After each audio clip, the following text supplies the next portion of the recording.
wish that I could fly into the sky so very high, just like a dragonfly. I fly above the trees, over the seas, and all degrees, to anywhere I please. Have you ever wondered what it was like to own your own private plane? It may not be as out of reach as you imagine. Sure, some people spend $50 million or more, but there's a plane for nearly every budget. Let's speak with Preston Holland. He's the founder of Prestige Aircraft Finance. He also hosts a weekly private aviation podcast called The VIP Seat and is author of the newsletter Private Jet Insider, which provides advice and strategies to help clients navigate private aviation. All right, so let's just keep it simple. Do I need to be a billionaire to own my own plane? Barry, you don't need to be a billionaire. And actually, most of my clients are not billionaires. In order to own an aircraft, one that you're going to sit in the back and you're going to have flown professionally for you, typically what I'm seeing is a net worth of somewhere between $100 and $200 million as kind of the starting point. And so not only is net worth something to consider, but also what does this do for my tax strategy and tax planning? How am I going to use bonus depreciation to my benefit? There's a lot of other things that come with this and how much cash flow does my business spin off? But generally speaking, when we're thinking about that, it's really in the $100 to $200 million mark before you're starting to buy something like a light jet or maybe a mid-sized jet. There are a handful of watches you can buy and a handful of very specific sports cars that sell for more on the secondary market than MSRP. My assumption with jets is that there's depreciation in the used market, not appreciation. Is that a factor here, or do most of these jets go through the normal straight line depreciation process like a boat as the hours add up? The answer is generally yes to that. Let me add two caveats. One is COVID. And if you watch the valuation of aircraft between 2018, 2019, and 2021, they appreciated significantly. So there's a lot of people that were selling their airplanes in 2021 for what they bought or more than what they bought in 2018, 2019. So general market trends definitely matters in this scenario.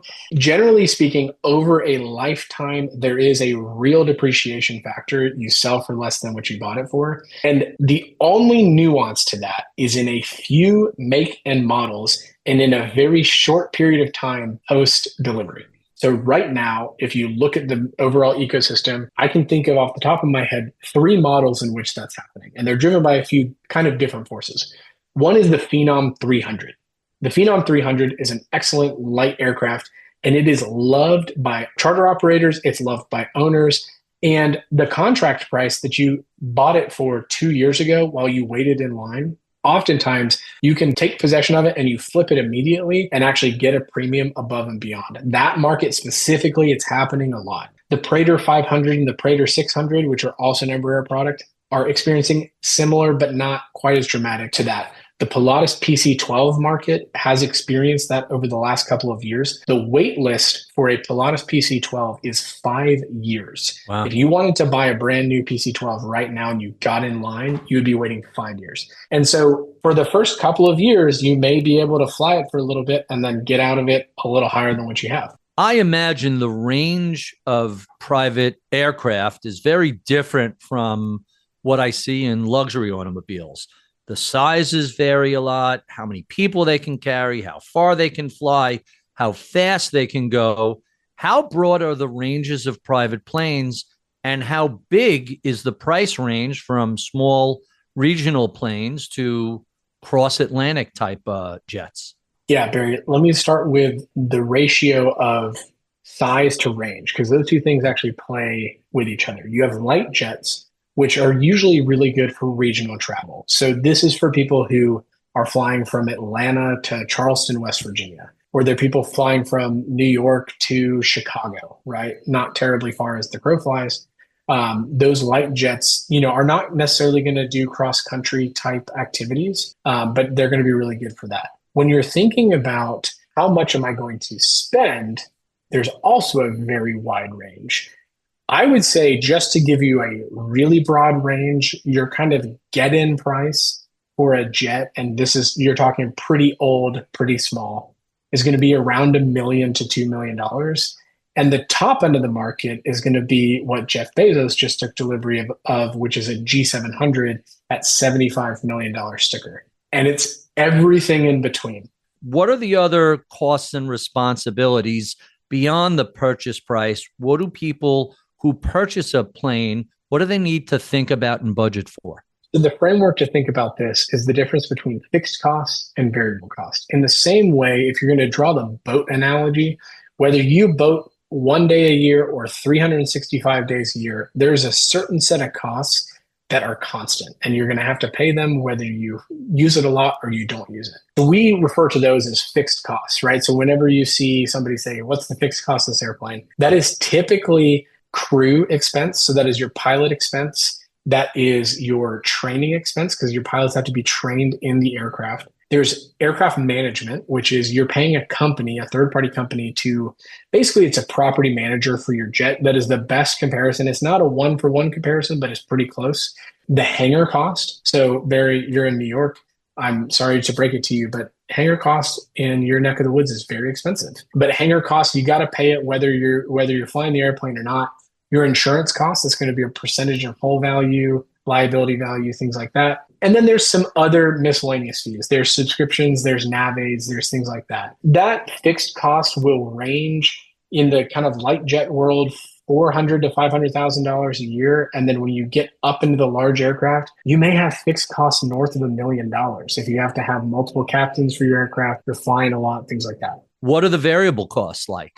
So when you talk about variable costs, you touched on an important fact, which is the fuel. There is Jet A fuel, which is much more expensive than what you put into your car. And there are ways to mitigate that. You can get fuel contracts to get you a discount, but it kind of is what it is. You actually pay $6-7 a gallon, something like that. Somewhere in there, depends on what part of the country. It can be as low as 5.5.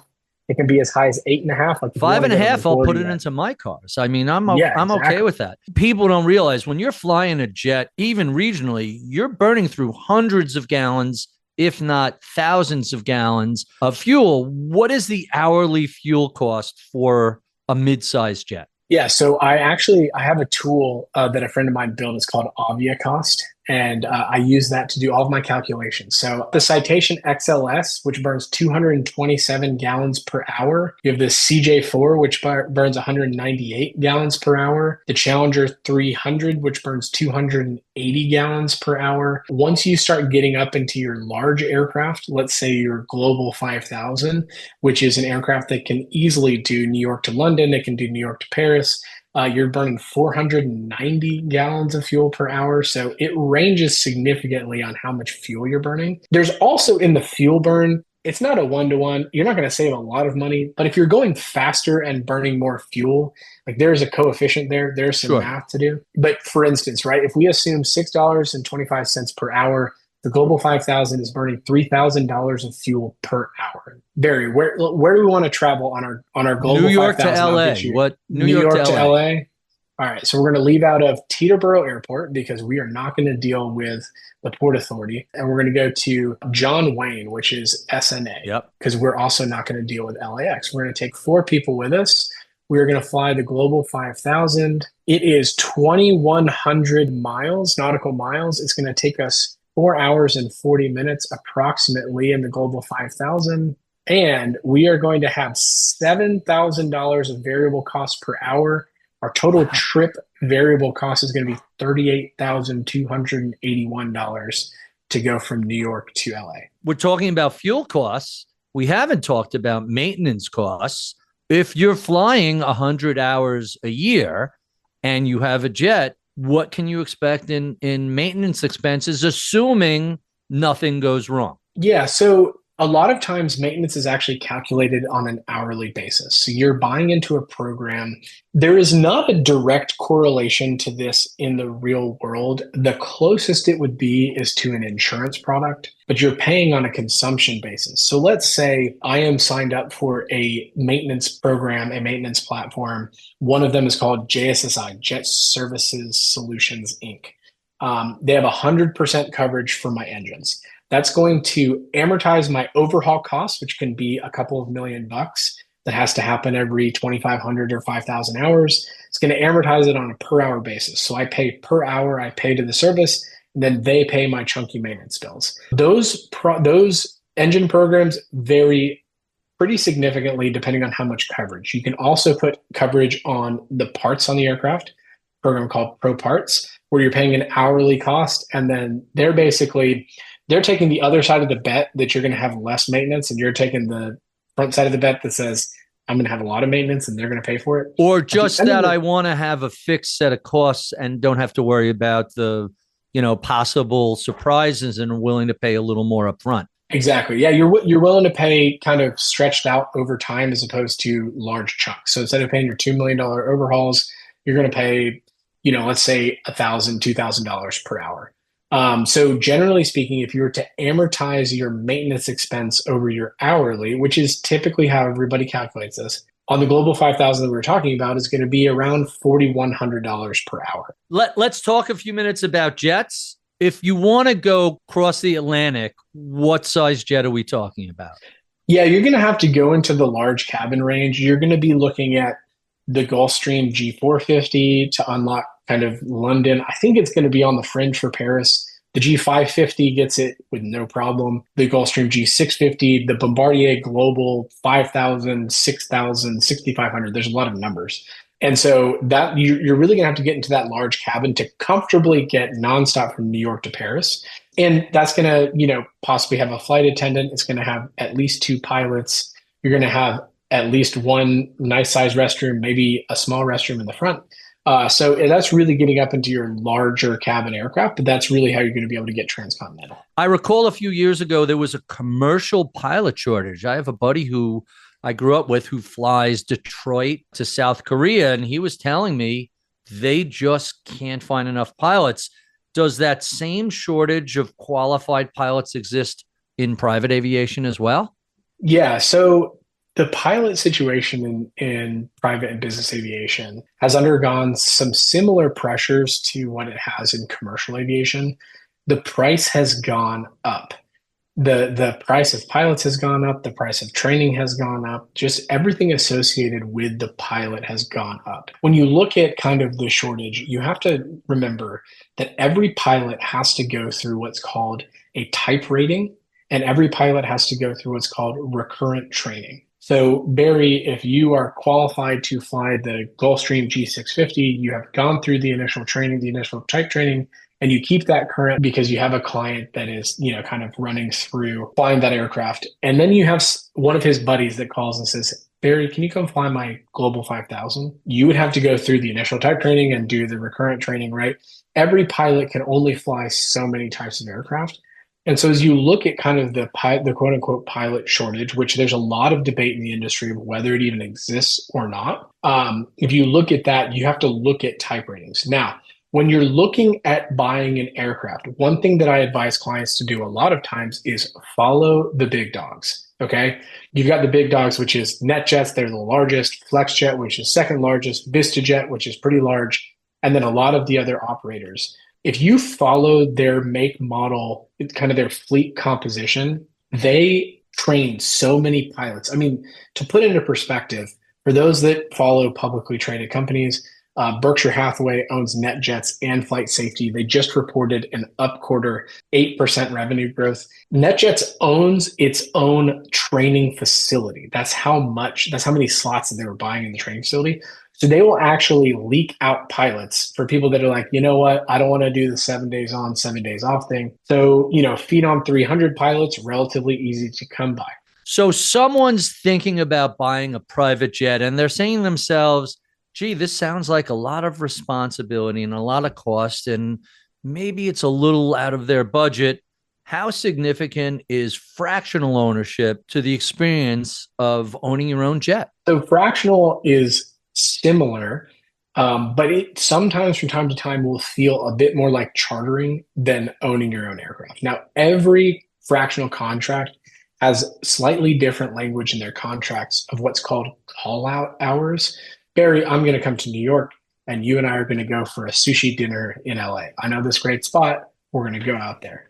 If we wanted to leave in 2 hours, we are not guaranteed availability on a fractional. If we want to leave in 12 hours, so let's say we want to leave tomorrow morning, guaranteed availability. And sometimes they will be able to swing something through and actually get you there. When you own an airplane, it is waiting for you at the hangar, and you determine how close your pilots have to be so that if you want to leave in 20 minutes, you can do so, right?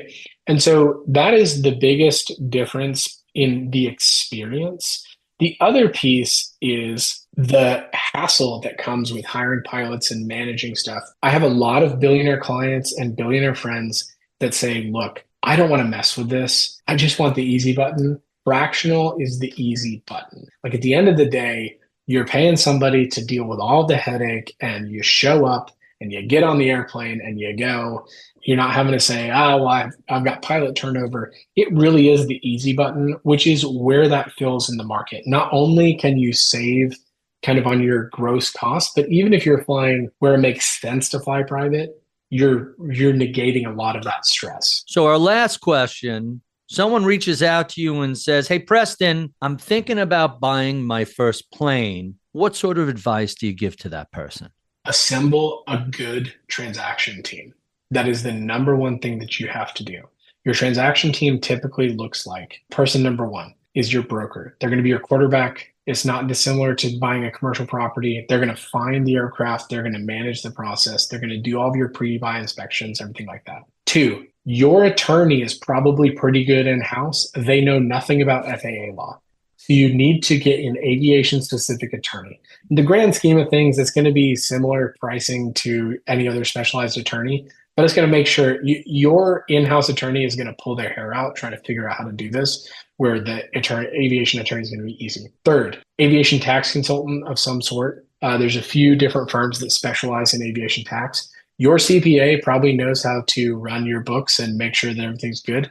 They don't understand the concept of truth in leasing and subleases and leasing between all of the known entities, and how do you not get flagged by the FAA to illegally charter. So get a tax consultant that just makes your life easier. And the last one is a financier. So that's what my firm does. If you're paying cash, we're not necessarily in the equation. But if you're going to finance your aircraft, you may call your bank and they may do it for you. They may not. Some of the larger banks don't necessarily want to do older aircraft or smaller aircraft. And so then you're kind of left wondering, what am I going to do? How am I going to finance this? We basically run an RFP process for you and make sure that we can kind of drive your rate down, stretch out your amortization, drive your down payment down, whatever your goals are. We work with family offices, CFOs to make sure that the proper leverage amount at the right cost is put on the aircraft for whatever your goals are. Hey, you could save money with fractional ownership or with jet memberships. But for some people, the only way to go is by owning their own private aircraft. I'm Barry Ritholtz, and you're listening to Bloomberg's At the Money.